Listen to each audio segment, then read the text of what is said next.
نحمدہ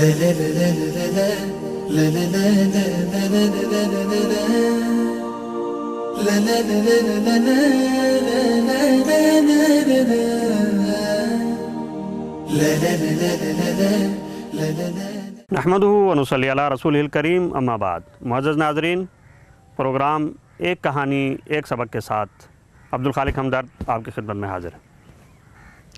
آج کے اس پروگرام میں ہم آپ کو ایک خوبصورت کہانی سنائیں گے اور اس کے بعد اس سے ملنے والے سبق کا تذکرہ ہوگا۔ سکندر مقدونی یا سکندر اعظم تاریخ کا بہت مشہور نام ہے اور سب لوگ اسے جانتے ہیں کہ اس نے آدھی سے زیادہ دنیا کو فتح کیا اور جہاں پر بھی گیا اس نے اپنی فتح کے جھنڈے گاڑے، جس ملک میں گیا اس کو تاراج کیا اور جس سلطنت کے اوپر چڑھائی کی اس کو اپنی قلمرو میں شامل کر کے چھوڑا۔ کہتے ہیں کہ ایک بار سکندر اسی طرح سے اپنی فتوحات کے سلسلے میں آگے بڑھ رہا تھا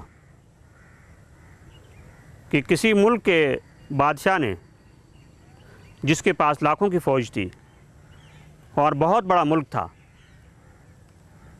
ان حالات کو دیکھتے ہوئے مقابلے کی بجائے سکندر کی حکومت کو تسلیم کرنے اور اپنی حکومت کو اس کے حوالے کرنے کا فیصلہ کیا۔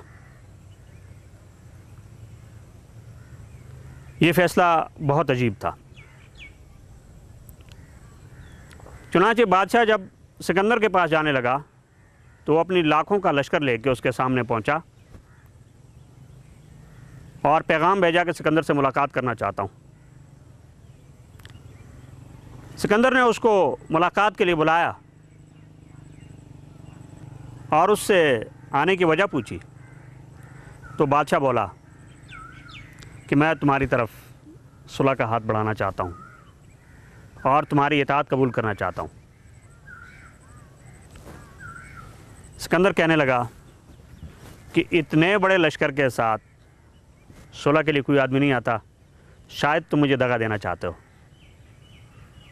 بادشاہ بولا کہ شریف لوگ دغا نہیں دیتے، اور اس کے بعد اس نے بتایا کہ میں اپنا لشکر لے کر اس لیے آیا ہوں تاکہ تمہیں پتہ چلے کہ میں تمہاری فوجوں سے ڈر کے ہتھیار نہیں ڈال رہا، میں تمہارے ساتھ لڑ سکتا ہوں، لیکن تمہاری حکومت اور تمہاری تاجداری کو اس لیے قبول کرنے کے لیے تیار ہوں کہ خلق خدا کا خون ناحق نہ بہے، اور چونکہ تمہارا اقبال بلند ہے اس لیے میں تمہاری اطاعت قبول کرنا چاہتا ہوں۔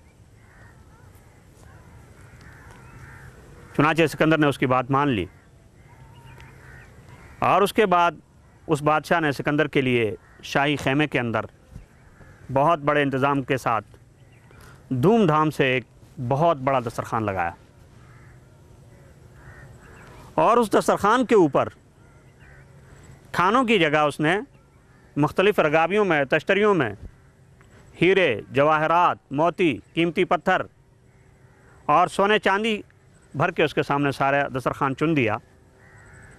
جب سکندر کھانے کے لیے وہاں آیا تو اسے دیکھ کر بڑی حیرت ہوئی کہ یہاں تو کھانے کی کوئی چیز نہیں۔ سکندر نے اس بادشاہ سے پوچھا کہ یہ کیسا دسترخوان ہے؟ بادشاہ بولا کہ میں نے تو یہ آپ کے لیے دسترخوان لگایا ہے، آپ بتائیے آپ کیا کھاتے ہوتے ہیں؟ سکندر کہنے لگا وہی روٹی جو ایک عام آدمی کھاتا ہے۔ تو وہ بادشاہ کہنے لگا کیا وہ روٹی آپ کو اپنے ملک میں دستیاب نہیں تھی؟ سکندر کو بڑی حیرت ہوئی اور اس نے کہا کہ اس سفر میں مجھے دونوں جہان کے لیے جو سبق اس ایک جملے نے دیا ہے شاید میں وہ کبھی نہ سیکھ سکتا۔ اس کہانی کے اندر جو سبق پوشیدہ ہے اس میں جو سب سے بڑی بات ہے وہ یہ کہ قناعت سب سے بڑی دولت ہے، اور جس آدمی کے پاس قناعت نہیں ہے اس کے پاس کچھ بھی نہیں ہے۔ اور قناعت کا مطلب یہ ہے کہ اللہ تعالیٰ کی جو نعمتیں آپ کے پاس موجود ہیں ان نعمتوں کا تذکرہ کریں ان کے اوپر اس کا شکر ادا کریں، اور جو چیزیں آپ کے پاس نہیں ہیں ان کی جانب للچائی ہوئی نظروں سے نہ دیکھیں کہ آپ کے پاس جو چیزیں موجود ہیں ایسا نہ ہو آپ ان کی قدر کھو بیٹھیں۔ اور انسان کی اس آنکھ کو یا تو کنات بھر سکتی ہے یا قبر کی مٹی۔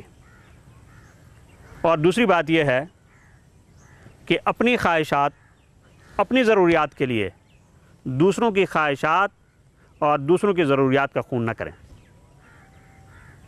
جو چیز آپ کو اپنی حلال کمائی سے دستیاب ہو سکتی ہے اس کے لیے کسی اور کے حقوق پہ ڈاکہ مارنے کی کوشش نہ کریں، کیونکہ جب آپ دوسروں کے حقوق چھینیں گے تو لا محالہ دوسرے بھی آپ کے حقوق چھیننے کی کوشش کریں گے۔